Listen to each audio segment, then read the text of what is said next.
in addition to the presentation of our annual Distressed Investing Awards, we're also going to be recognizing 3 individuals and inducting a 4th into our Hall of Fame. And it seems only fitting, as before I introduce Jordy, who will be moderating this session from Berger Singerman, to recognize Paul Singerman, who will receive a Lifetime Achievement Award this evening. Thank you. He'll be joined by Henry Miller, who will also receive a Lifetime Achievement Award, Laurie Beers, who will receive a Leadership Award, and Pat O'Keefe will be inducted into our Hall of Fame. So congratulations all.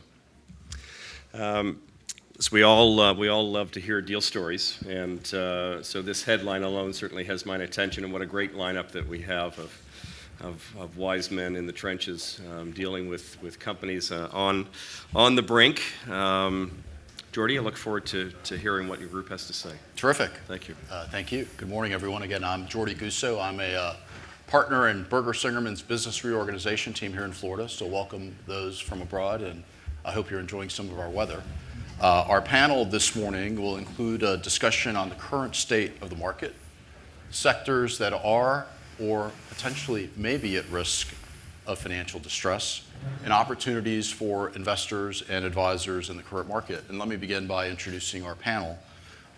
First, Amir Gloglu, who's a founder and managing partner of Citrine Capital Partners, a multifaceted private equity firm that makes opportunistic, significant investments in owner recapitalizations, management buyouts, family succession transitions, and corporate divestitures of companies with meaningful growth potential. For over 20 years, Amir has invested and facilitated organization turnarounds, transforming them into their full potential. With his unique soul leadership approach, Amir helps individuals and organizations heal and harmonize for more effective and profitable organization. Thank you, Amir. Next is Adam Kaufman, a managing director of Raymond James. Adam advises companies in the United States and Canada on balance sheet recapitalizations, distressed M&A and restructuring transactions, as well as privately placed debt and structured equity solutions. Adam was previously a founder and partner of Arenal Capital, a lower middle market private equity firm. And prior to joining Raymond James, Adam worked as a consultant to the World Bank and previously spent 5 years in Ernst & Young's corporate restructuring group. To the left of Amir is Keith Maib. He's a senior managing director at Mackinac Partners, where he co-leads the firm's financial restructuring, transaction advisory, and private equity practices. He has extensive experience in leading companies through periods of pervasive change and turmoil. Keith's industry experience includes insurance, telecommunications, hospitality, retail, real estate, technology, and manufacturing. And most recently, Keith served as the Chief Restructuring Officer for American gun manufacturer and supplier Colt Defense. And last, but certainly not least, at the end of our panel is Michael Sullivan, a Managing Director of Second Avenue Capital Partners, a finance company specializing in asset-based loans for broader retail and consumer product industries. Mike is responsible for new business originations at the firm, and he was most recently a managing director of Gordon Brothers Group, where he was responsible for business development in the Northeast region. So let's start our talk. Let's begin with a brief overview of the status of the market today. What are your observations regarding the status of the market? And why don't we start with Adam? Thank you. Sure. Look, I think the market is actually doing reasonably well. Unemployment is low, jobless claims, which is a leading indicator, is low. There's a lot of capital in the market. But I think there's an element of strain and risk in the market that hasn't been there kind of as of 6 months ago, a few quarters ago. We had a seizing of the high yield market in December and January. I think that was a revelation to people that there would be that there could be a cessation of easy credit. The yield curve is now flattened, and so we think that's very much the leading indicator in the market of potential distress. There's been 11 distressed periods since World War II. They've all been preceded by a inverted yield curve, and so having a flat yield curve is obviously something we need to watch. The Ray J economists predicts or has a probability assigned to that for a recession over the next 12 months, which is 30%. And so you've got to watch out how much credence you put in any one piece of data, because in the next sentence they also say that they view this as kind of the lower likely alternative. 30% sounds pretty risky to me, but clearly we remain in an economic period of growth, even though they're reducing the growth expectations. So we went from 2.5% to 2.3% predicted for 2019. Now it's 2.1, and so we've got to keep our eyes open for continued decline. Yeah, I think that wall's still coming, right? We've been talking about it for so doggone long now. I think it was 2017 TMA DIC, I predicted that 2018 would be the year of the shitty company. It didn't quite materialize quite like that, although there were more, but certainly not the wave I think we keep having. The availability of capital in the marketplace still seems to be pushing that wall around. People trade, they don't hold positions, they get out quickly, they don't take the risk. And I just think that's, again, we keep talking about that wall coming. Where's that wall? Mike? Yeah, and I would say, so we look at things from the debt perspective. We've seen the banks starting to retrench and look at their positions and really starting to decide, what credits they do want to be in and what it's time to move on from. So, obviously we'll talk about sectors, but there's certain sectors that the banks are starting to move away from and really, retrench in the areas where they feel more secure. So we look at things more opportunistic and case-by-case basis, not necessarily as a industry-wide, but we definitely see that labor cost, the increase of labor cost, poses a short-term, long-term challenge for and shrinking margins that will eventually affect, the good life that we're living in right now. So. Yeah, I stole this from somebody, and I can't remember who it was, so I give them credit for it. But it used to be you automated in order to reduce labor costs, right?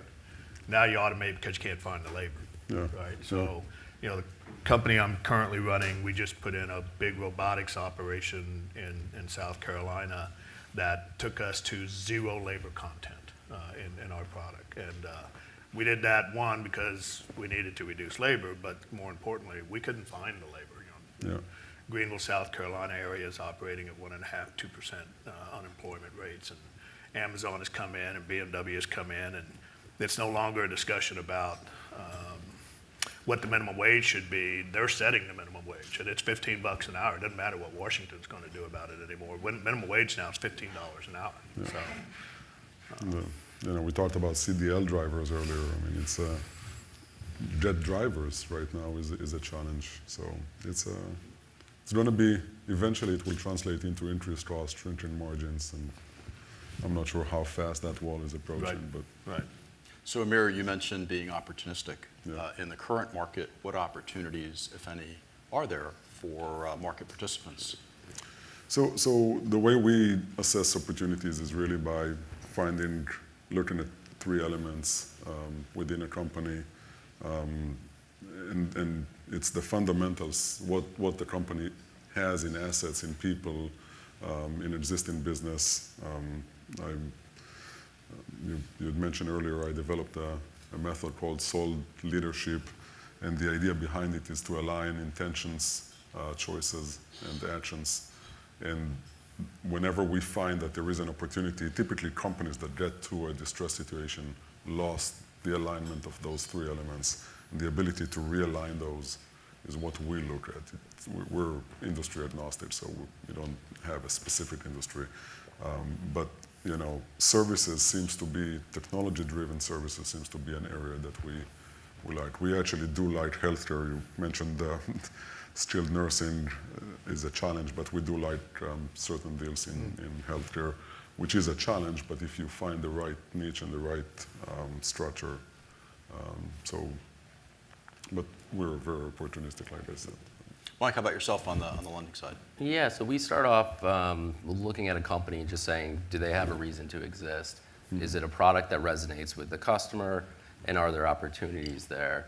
If it's a retailer or a consumer products company that resonates with the customer, then it probably has a reason to exist, and there's opportunities there. And ultimately, we come across companies that it financially, makes sense, but if it doesn't resonate with the consumer, it's probably not going to be a good go-forward opportunity. Adam? I think what's interesting on the opportunity side is and we've encountered this on a number of deals that we've been marketing, is anything that is subject to disruption, right? And so if you're an alarm company, right, and you're subject to disruption because Ring is now prevalent and you can get monitoring and you have access through your iPhone and so forth, any new investor is very hesitant to get into these types of situations. So anyone who's into delivery of grocery goods is worried about Amazon starting to go into that from its Whole Foods acquisitions. And so I think it's a risk and an opportunity. I think people are very hesitant to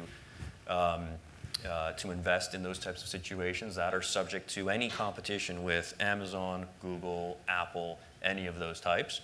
And I think leaving a lot of good opportunities on the sideline for things that really aren't going to be disintermediated. And so a good example is a medical device company that monitors your heart rate and really does so in a very scientific basis. It's monitored 24/7. It goes right to the doctors.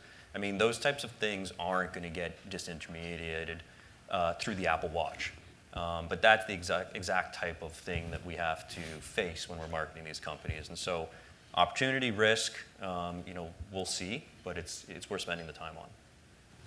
I think it's becoming just really hard to underwrite business plans. A lot harder than what, I've been doing this for a while. And it seems like, and going back to the previous panel and the recidivism and the Chapter 22 discussion, the Chapter 22 used to be about, you just left too much debt on this company and it really didn't have the margin of error and flexibility to service that debt. Well, today, if you're trying to work on the margin of underwriting a business plan, what's the labor outlook? What's the technology outlook? What's going to happen with the whole sustainability movement, right?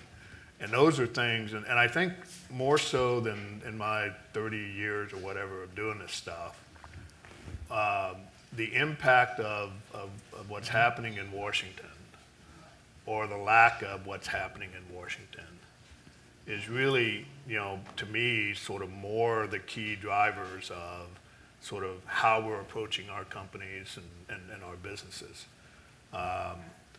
Look, I'm running, I'll just put it out there, I'm running a straw and plastic packaging company now, right? The whole sustainability message that's coming through loud and clear and the momentum that's picking up with that in Washington, what does that mean to a $500 billion U.S. plastics packaging business growing at 5% a year? What does that mean to that business? How do you underwrite that from a risk perspective? How do you underwrite the lack of effective immigration policy and the impact that that's having on the labor supply pool? How do you underwrite that? So I keep saying it. There are going to be winners and losers, and I think the difference between the winners and the losers is going to continue to expand. I think the companies that are hanging on by a thread are just going to get worse because they're not innovating, they're not investing in new products, they're not investing in labor, they're not investing in technology, and that gap between them and Amazon is just going to grow every day. And that's good for those of us in this room who make our money on those types of situations, but I don't know what it means long term for sort of the general health of the economy. Mike? Yeah, and I mean, you mentioned Amazon. I mean, there's companies out there who have gone ahead and rejigged the way that they do their business to integrate Amazon. So if you're a consumer products company and you're used to going direct to consumer, you could really utilize Amazon and reshape your business, but you have to embrace that and not try to fight against it. I mean, we look at business plans for companies that are trying to drive traffic to their own websites and things like that, and the advertising spend that it takes to really do that versus paying fees to Amazon and being able to grow your business that way. So if you're willing and able to really embrace some of those new technologies, it could be a game changer for the company. Amir?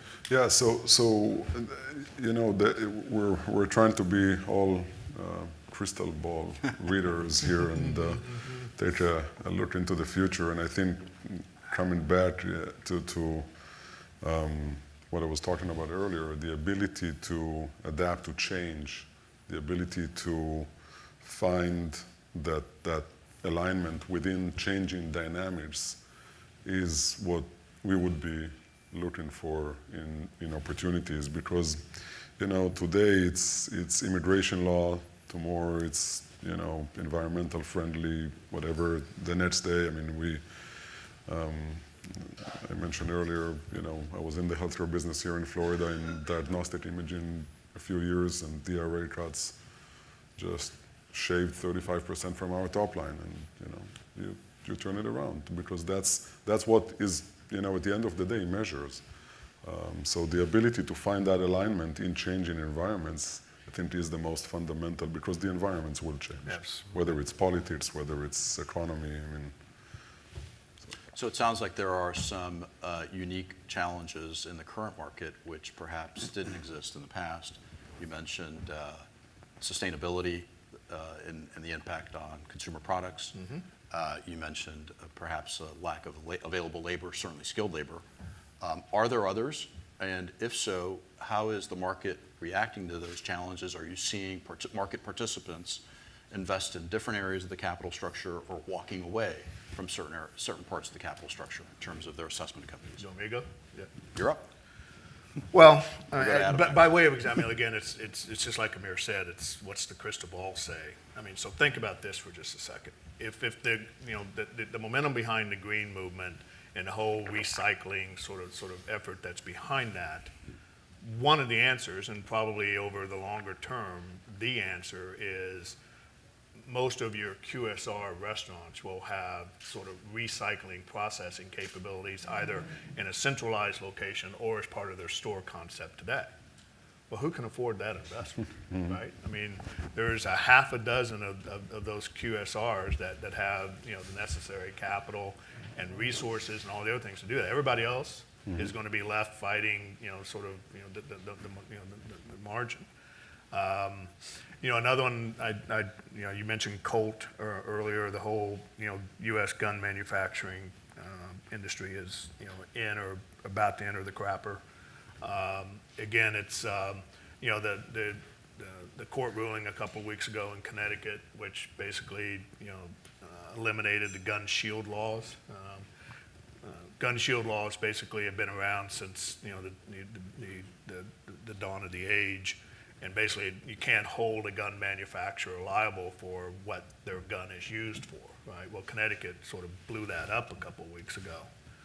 What does that mean for the whole gun industry that's, like I say, already experiencing some of the lowest sales levels and sales volumes it has in recent history?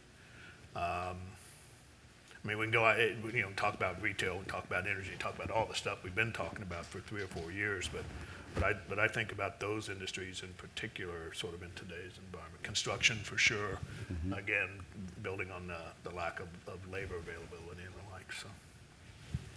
Adam? Yeah, look, I mean, I think there's a lot of uncertainty in the market, and I look at the capital flows and what's going on, and so, opportunities from a capital perspective. Again, what we're seeing, almost from the bond market seizing up in December, you're seeing a lot of outflows from the bond market, you're seeing a lot of inflows into the loan market, right? So everyone's moving more senior in the cap stack, everyone wants to be variable rate. So, the credit community wants to be more senior, right? And everyone knows about unitranches and everything else. So where that capital isn't is in the second lien space. And you get a very similar effect in kind of the junior portion of the cap stack, which is there's a lot of uncertainty. Everyone wants someone else to take that risk. And so we're seeing a flight of, that typical equity capital to prefer, in a lot of cases, to give up some of that upside and be preferred, structured, credit enhanced, so to speak. And so I think that's a reflection of what everyone's talking about, which is just, it's very hard to predict. We're not necessarily, this cycle has been so long, we're at the end of a cycle.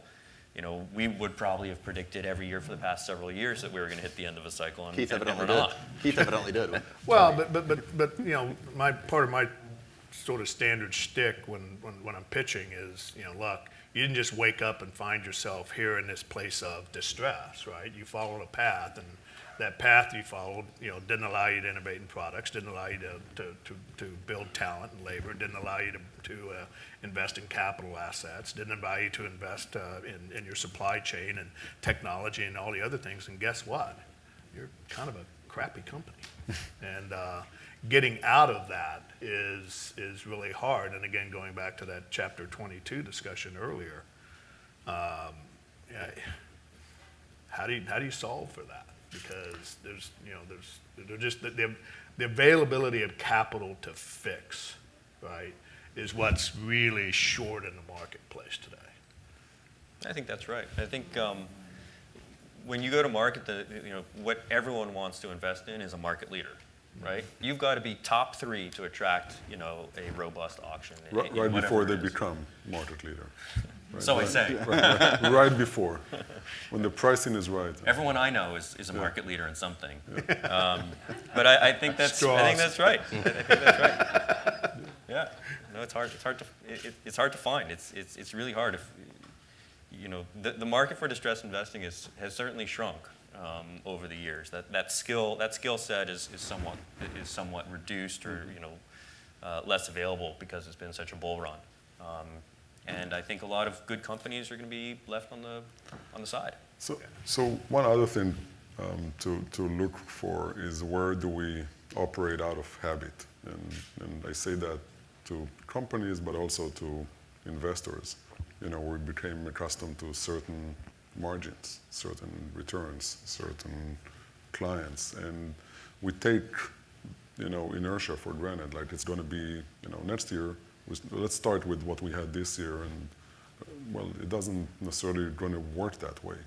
So we have to prepare ourselves for adjusting our business model, adjusting our margins, et cetera. So I think that's part of the dynamic, that the ability to prepare and to actually welcome change, I think, is what I would consider strength.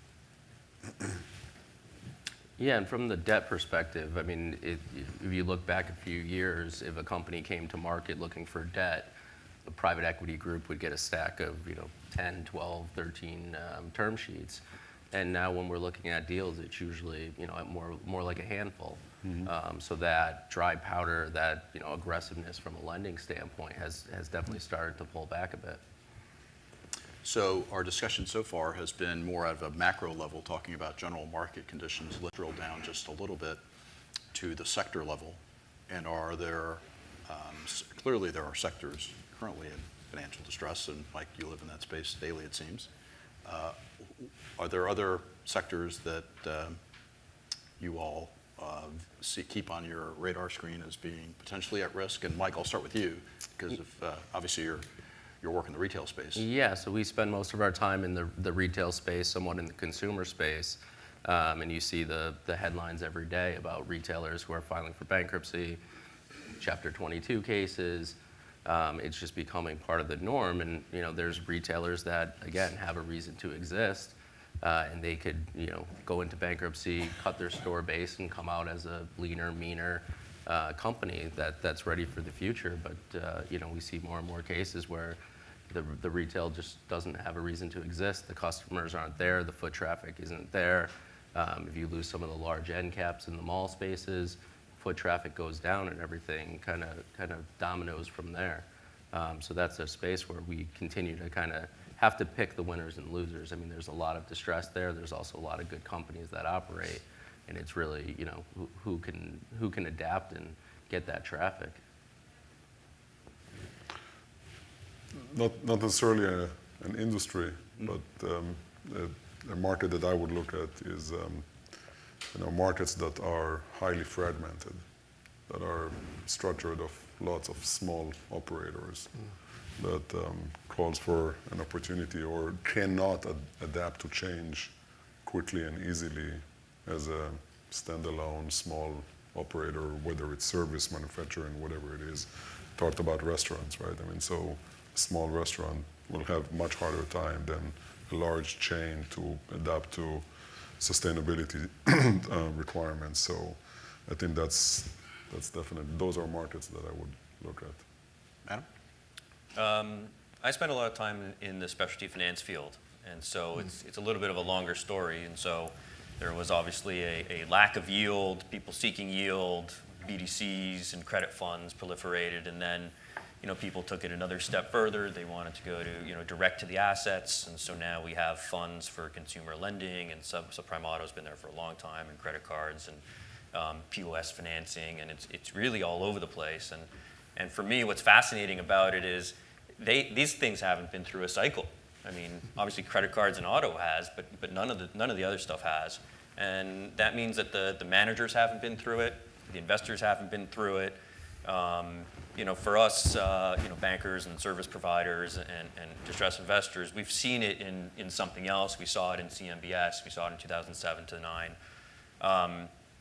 But I think it's really fascinating. I don't think there's capacity to fix it in the market, meaning real operating capacity.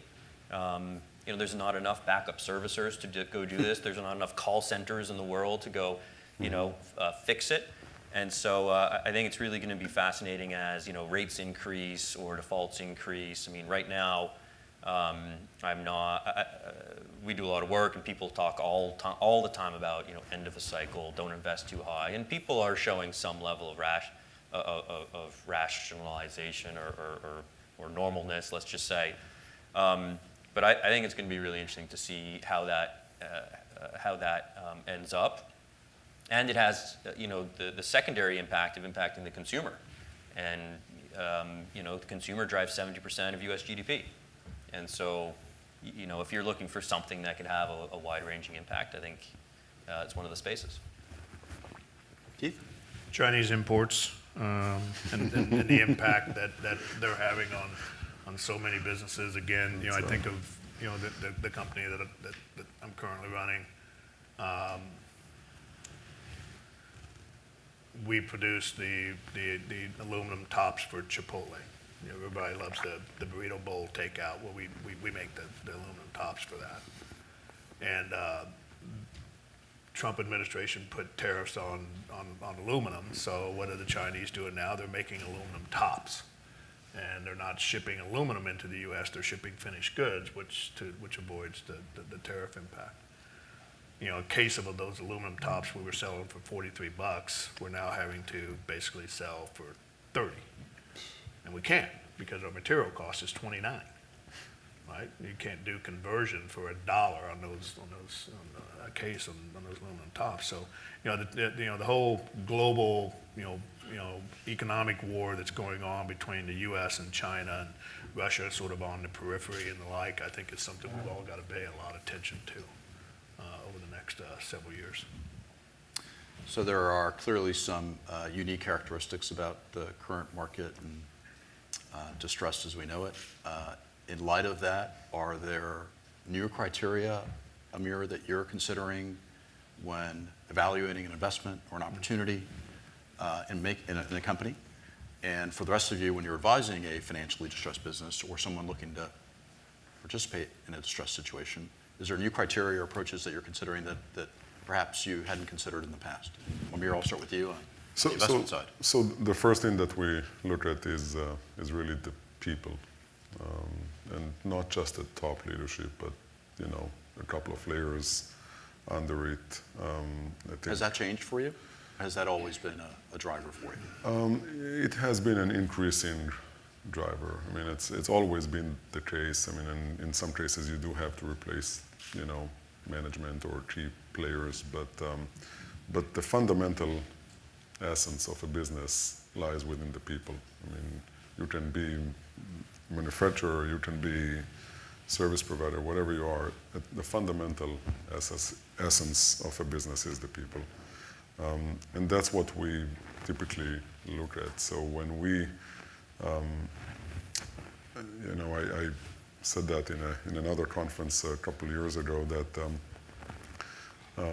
someone asked me, how did you turn this situation around? And I said, it was two themes, common sense and energy management. Common sense, my daughter, which was she's 16 now, but she was like 10 years old back then, could have made better decisions than some of the decisions made, in the company prior to that. And the second thing is there's just the energy. When you walk into a distressed business, you can, I say, listen to the walls. You can actually feel what's going on just by talking to people in the hallways, in the break room, in wherever you are, different offices. You'll get the vibe of, and you'll have a lot of suggestions, a lot of insights from people in the building. There is tribal knowledge in every business. If you can tap onto that, to me, that's the most fundamental element of finding a good opportunity that can adapt to change. So that's what the most important thing that we look at. Mike, do you want to take a shot? Yeah, I think supportive ownership is important. A lot of companies, they come up with their plans and there's margin of error in there.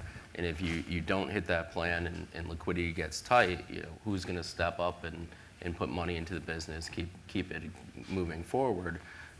In the past, I think you've had more of an ability to do it on the back of the banks and the lending institutions. But if you have a supportive ownership, that's whether it's private equity or family or individual, if they're willing to step up and have the ability to step up and support that business through a tougher period and keep it going, because the business plans are changing, the world's changing, taxes, tariffs change, and what happens, who's going to step in and fill that gap, and if you have, so we really do look to the supportive management and supportive ownership. And that's why so much money is following sponsors, right? I mean, the same deal with different sponsorship gets entirely different traction in the market from the lending universe. And yes, you're definitely seeing kind of the need to over-equitize in the market. So multiples have gone up, right, overall in kind of most of the markets. Credit multiples have gone up also, but that ratio between equity and debt on a buyout is still maxes out at 40, 45, 55, 45 or so, 60%. So that has actually stayed, and that is what's happening is just a little bit of caution in the market. Keith? Yeah, I'll echo what Amir said. And I was sitting here trying to think of how to liven the group up and make it funny. You just did. Well, no, I got a one-liner that's a good one. So when I was giving my son some dating advice 10, 15 years ago, I said, "Son, you just can't fix stupid." And it's true. With management teams, there is absolutely no substitute for smart, talented management teams. Committed. Absolutely. And I'd look at on the investing side too. There are folks out there that look to transact with speed and sort of follow what the market is telling them to do and meeting the competition. And then there are folks out there that are really digging in and are being creative, and they're being creative around their interpretation of lending and credit agreements. They're being creative in terms of how they're structuring, how they're raising their own capital. Look, as things get harder and harder and tougher, there's just no substitute for talent. Smart really does matter. So, hope I didn't offend anybody. So in our preparations for this panel, we had a couple of discussions, and during one of those, I asked to the group whether the current market was overheated. And to paraphrase, I'm going to say quote, but to paraphrase Keith, he observed, "We'll know when the market's overheated when the current madness ends," which to me answered the question. So you want to start with that? And is it overheated? And yeah, I mean, but what's relative to what? I follow our company's through their life cycles. Once we leave, it becomes somewhat personal. And a company that we structured in 2010 kind of came out with a valuation and a leverage of 3.5, 4 times. That company was refinanced 3 or 4 years later at 6.5 times, and then it got sold at 7 times and was levered at 6 times, and it recently went through a transaction at a 10-time multiple valuation, levered at 8.5 times. So that company. There's something good with stupid, you know? Well, but clearly that's been a remarkable success story with what that company has been able to do and like. But fundamentally it's the same business, selling the same products to the same folks. There isn't anything fundamentally different about that business. The industry dynamics haven't changed, the competitor dynamics haven't changed, but that company that we restructured on an enterprise value of 6 times now is worth 11. What? So, relative to what? We'll see. Mike? Yeah, and I think, we spoke earlier about that wall that's coming, and I feel like people are starting to feel that and pull back a bit. So, does that mean it's overheated and hitting the peak? We'll see. But I think you're starting to get a little bit more, tentative approach when you're looking at valuations. Now, there is, of course, the honest answer for all of us is we hope so. Adam? Yeah, I guess so. I always feel badly when I hope for a downturn, because I always have my mom in the back of her mind saying, what's happening to my retirement savings? It's always going down, and then I get back to reality, and it has a real impact to people on the street. So. I don't actually think it's incredibly overheated. I think, there's too much money chasing, certain trades, so to speak. There's too much VC money, too much tech money we talked about. Mm-hmm. There's only so much, tech that you can implement to really, drive productivity. Right. I think it's going too much to the assets. Excuse me. But I don't really feel like it's overheated. But you know what? At some point we're all going to be wrong, and we're not going to have seen it coming. And I don't think we have the same ability to respond because we've already used quantitative easing, and it doesn't really work, forever. And we only have a few hundred basis points to play with. And typically in a recession, the Fed drops rates by 500 basis points, but we only have 250 to 225, 250 to play with. And to me, the ultimate definition of overheated is when enterprise value is being driven by the desire to leverage. And so when you're driving enterprise value 1 or 2 or 3 turns up, simply so you can drive leverage 1 or 2 or 3 turns up, then there's something fundamentally wrong with that. And that's kind of the market we're in today and have been for a little while. So. Amir? Yeah, so I agree, but I also look at the other flip side of things, and I look at wherever there is one side of the market overheated, there is an opportunity that opens up. I mean, to Keith company, if he comes up tomorrow with an innovative solution to replace the aluminum cover that is sustainable. A fully compostable straw. Absolutely, exactly, right? So, and take over the market and brand it properly. He created a new market that now, the multiple is justified to be 11, right? And so I think that there is always that dynamic between, it's not a mistake that the Chinese have the same charter for crisis and opportunity, right? So that same crisis represents an opportunity that even when the wall is coming up, if we're ready for it, or if we're ready with ourselves, then we'll come up with a fully compostable straws. Yeah, exactly. Not to mention the fact that I shouldn't get on my soapbox here, but that fully compostable straw that everybody's such a big fan of because it's environmentally friendly, goes in a plastic trash can lined with a plastic trash bag and goes into a landfill and sits there for 100 years. Yeah. So it doesn't really matter that the straw sitting in that plastic bag is fully compostable, but it makes you feel better, right? Yeah, So let's talk a little bit about the other side of the coin we've been discussing. In the current market, are there companies that have successfully adapted And if so, what can we learn from them? Mike?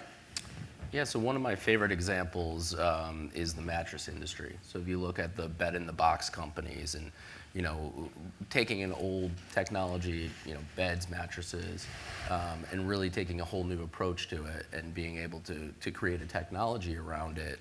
And then you look at a company like Mattress Firm who brings those products into their stores, and they're taking kind of an old business selling mattresses at a retail location and embracing the new technology. So when you have companies that are able to do that, you could take an old industry that's kind of stagnant and really inject new life into it. And what a great story. My son's best friend is the founder and CEO of Casper, so one of those. And it's three college buddies who had an idea. You know, Philip grew up in the old school mattress bedding business. His parents were mattress merchants, and you know, they came up with an idea in college, and the three of them raised a little bit of money amongst their family, and you know, Casper's like everywhere now. It's you know, those are great success stories. Smart matters. Adam?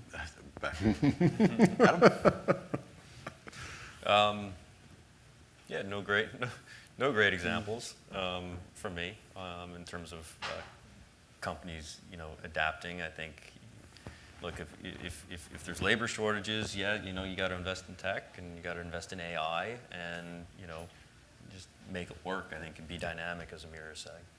Amir? Goes back to the alignment story. If you find the right way to you know, take advantage of the assets you have, and you align your intention, choice, and action, you'll find, whether it's the mattress story, whether it's you know, we talked earlier about a healthcare business. I think even Amazon is doing that constantly. I mean, so even when we look at giants, I mean, they constantly adapt and look at better ways to deliver, better ways to operate. By the way, I don't necessarily think that it's only technology that replaces people. It's also empowering people, giving them better tools to, you know, increase throughput and using different methods to do so. So at the end of the day, it's really the ability to bring everyone together into one that alignment. Yeah, I'll throw one out there that again, maybe not make me a very popular guy in the room, but you know, at some point in time between the gun manufacturers and the gun retailers, somebody's going to figure out this common path of responsible gun ownership. And when you do that, a very wise guy we'll be honoring tonight, Henry Miller, once told me that, you know, the key to, you know, sort of investing is creating buyers, right? The more you can make a business attractive to the marketplace, then that will drive value probably more than just about anything else you can do. And that's the problem in the gun business today is there are no buyers. You know, it's hard to find capital sources, and there are no buyers for the business because nobody's cracked that code around quote unquote responsible gun ownership. Somebody's going to do that. It's not going to come out of Washington. It's going to come through an aggregation of the gun manufacturers and the retailers working on More guns with California each other. than Washington, probably. Yeah. But somebody's going to crack that code, and I think they're going to crack it sometime, hopefully soon. So, otherwise, we won't have a gun manufacturing industry in the U.S. Maybe that's good news for some of Yeah. you. So we have about 2 minutes left, I'm told. Happy to answer any questions. If any of you have questions, otherwise I'll thank the panelists. And great. Thank you all very much. Thank you.